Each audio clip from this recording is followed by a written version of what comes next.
Hey guys, Bex here. Hope you're all having a great day. Today I'm going to talk about Darkest Dungeon and why you should definitely get this game.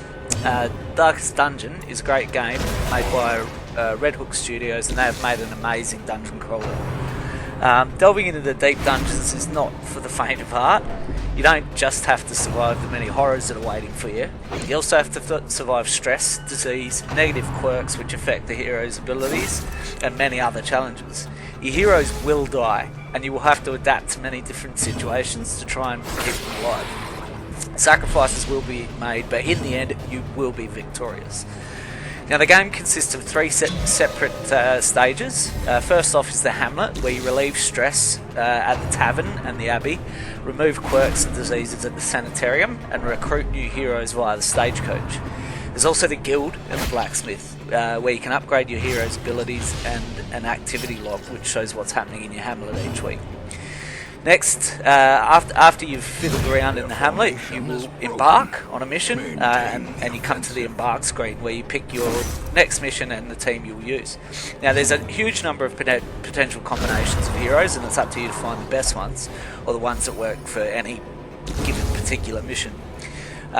You then need to provision your team for the next dungeon, taking essentials like food and torches to keep the dungeon well lit and stop enemies from ambushing you in the dark.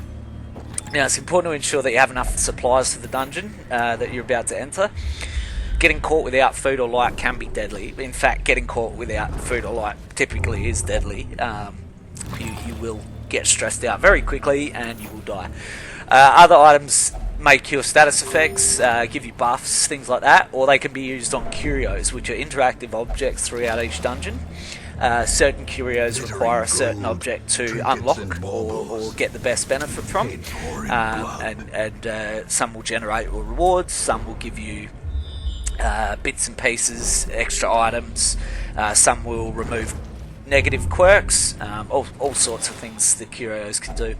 Now there's the dungeon, the final stage of the game is the dungeon itself. Now the dungeon consists of a bunch of rooms linked by corridors. Now in the rooms you will find many different treasures and curios, and also many different enemies that will want to try and kill you. And in the corridors you'll also find curios, you'll find enemies, but you'll also find traps. So it's important to keep your eye out for traps on the ground and make sure that you don't walk over those, because they can cause major stress or debuffs and things like that. Now stress is a major mechanic in the game. Each hero accumulates stress over the course of their adventure. Stress is accumulated by a number of things. Just being in the dungeon itself generates a small amount of stress. Damage can generate stress. If an enemy hits you with a critical, that can definitely generate stress. There's just a number of different things that will stress your heroes out. Now the stress is represented by the white bar underneath the hero. If that bar fills to the fullest, your hero will suffer from an affliction. Now afflictions are pretty bad. You really don't want those. There's about 6 or 7 different types of afflictions that can affect your heroes. So they can become selfish, they can become fearful and skip their turns and try and run away and things like that. So it's really important to manage your stress and try not to let your heroes get afflicted during the dungeon, especially if you're running a boss dungeon or one of the larger dungeons. It can be very hard to complete if your heroes are afflicted.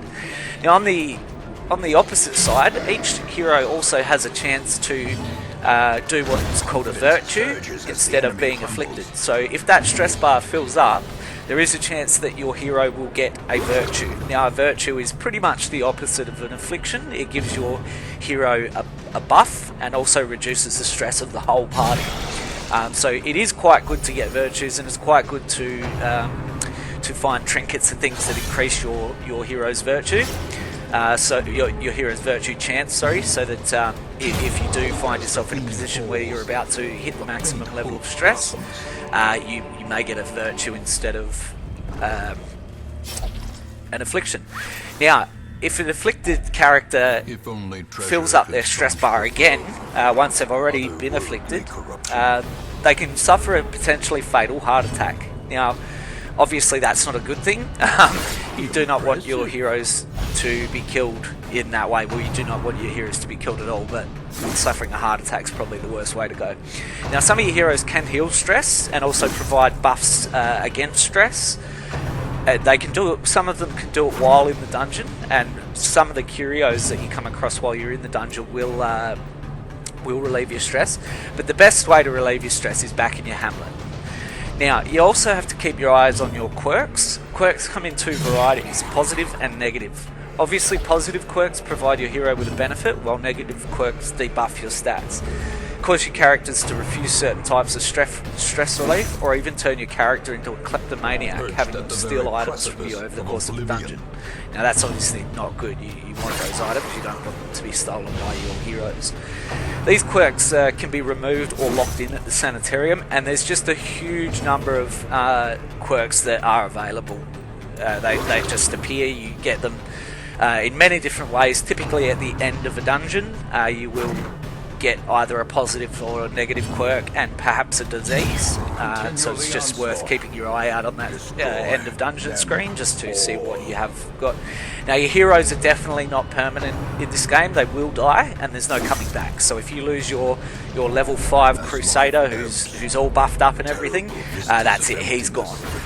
There's not much chance of him coming back. There is one town event that does resurrect heroes, but it's incredibly random and you have no say over which hero is resurrected. You just get a choice of one or two usually. Now, as you progress, your survivors or your heroes that have survived dungeons will level up. They start at level 0 and they will level up as you progress. The higher level they get, the harder the dungeons that they require to complete. They will not complete smaller dungeons. So for example, a level 3 character who is classed as a veteran will not complete a dungeon that's a level 1 or a level 2. So you have to use lower level characters for that. The match is struck. Now, you will be tackling harder missions and large, terrifying bosses. Now, the bosses do require a great deal of preparation to defeat. It's best to maybe do a bit of research on them or a bit of trial and error to see how you go. But all in all, Darkest Dungeon is a great game. It will satisfy the nostalgia in any dungeon crawler with its turn-based combat and deep evolving character system, while also remaining distinctly unique and modern. I really urge you guys to pick up this game. It's a blast. You'll have a ball, especially if you are into the whole RPG sort of dungeon crawler scene. It's a very, very cool game that will keep you busy for many, many hours. Well, thanks guys. This has been another review from Bex. I hope you've enjoyed it. Remember, if you have enjoyed this video, please hit the like and subscribe button and perhaps give it a share. And as always guys, have a great day. This expedition at least promises success.